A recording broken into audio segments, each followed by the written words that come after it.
Hello YouTube, welcome to another project using a golf ball. This is the drill chuck key from my little drill press. Let's pan on over here. Okay. It's 1/4 inch chuck, and I don't need that much force to tighten a bit.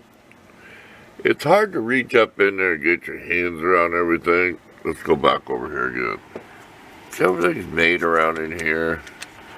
If I could have that golf ball out here to tighten up, that's tight enough.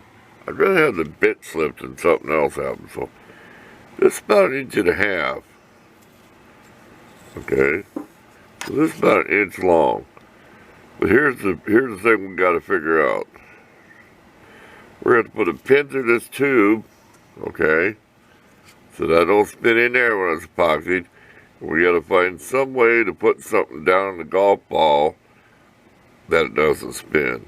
So it'll probably be another pin through there that sticks out a little bit, and then I'll really cram it in there. So that's what we're going for. So we'll show you what we do as we go here. So this is another one of them design as you build ideas. And here's the pin that came out of it. So we'll figure this out. Stay tuned. Okay, real quick, we got a diagram so we know where the hole's at. To the center of the hole on the back of this. Drinking straw. Okay, we slit one piece, you could probably see it there, and then this one, and that fits in there snugly. Then we'll drill a hole through it, and we'll put a piece of that pin wherever it went. It's around here somewhere. We won't worry about it. You know what I mean, the pin that went through it. Disclaimer on a golf ball. One of my viewers mentioned that years ago these would have a little cream-filled center. I'm trying to think. Liquid-filled center, poisonous.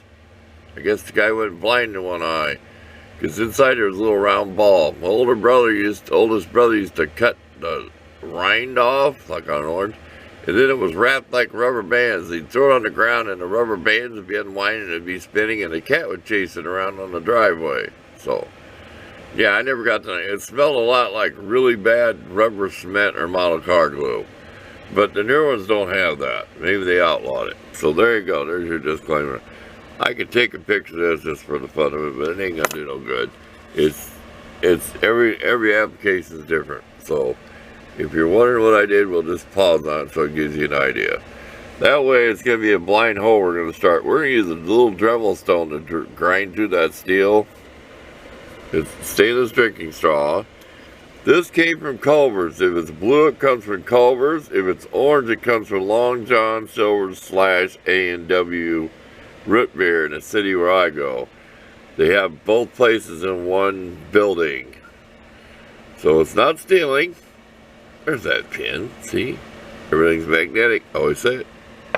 You ain't gonna get. I've tried to demagnetize this. I just leave it that way. It comes in handy. Okay, back to work. Let's talk. Okay, we have a picture how we notched that blue plastic straw. And of course the hole's bigger than this pin, but we turned this in the epoxy before it got hard to the right as we're tightening it. And then we pounded it on a wood bench, which is pretty solid, till we could just feel we're making a little dent out here. There's a little bump, so we know it's really crammed up against the other side. So it's never going to spin. I don't know what we're going to do down this end. We'll figure it out when we get there. We made some scratches because we use a diamond bit to get the hole drilled. So you see how we sanded it a little bit? We'll buff and polish it. It's just a tool. We're not going to try to get the scratches out. Okay, we're going to take a break, let this stuff set up for about a half hour, and we'll carefully grind this brass so we do not get it hot and melt the epoxy. So, we'll be back in a bit. For you to be 1 second, me it will be about 15-20 minutes or so.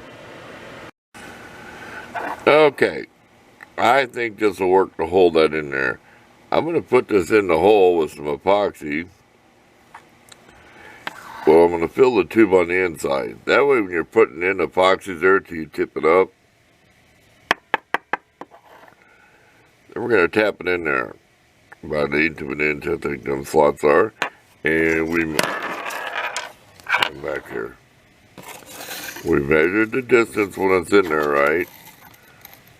Okay. So then we'll measure the distance when we tap it in about 1/8 of an inch or more. So we made it just a little extra long. I think that'll hold it. Because we don't tighten those. We only put about up to a 1/4 inch drill bit in that drill. Let's go for it and see what happens. Like I said, we're going to load the epoxy on the inside. So when we tip it up, it runs down. That way there's no mess putting it in the hole. Think you know what I mean? Okay, the epoxy ain't fully cured, but we want to go in, so we got to finish the video. This always loosens easy to left. If I went like this, I mean, it would loosen really. This key is a little wobbly in the hole, okay?